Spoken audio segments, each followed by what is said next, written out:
विधान परिषदेच्या निवडणुकीत मोठा घोडेबाजार झाल्याचा आरोप खासदार सुप्रिया सुळेंनी काल केला होता।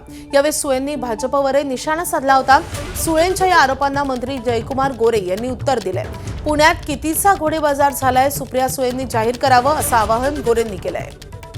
भारतीय जनता पक्षाने मला तोंड उघडायला लावू नये, त्याच्यामुळे मी सुसंस्कृतपणे काही बोलत नाहीये, कारण का माझा तो स्वभावही नाहीये आणि विधानसभेत लोकसभेत ताकदीने लढूच त्यांच्या विरोधात आम्ही।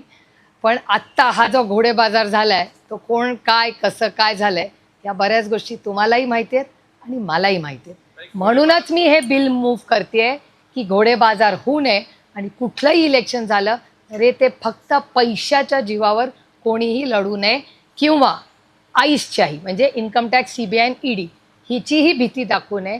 हा देश हा लोकशाही पद्धतीने चालला पाहिजे आणि त्याच्यासाठी जे काय करावं लागेल ते आम्ही करू।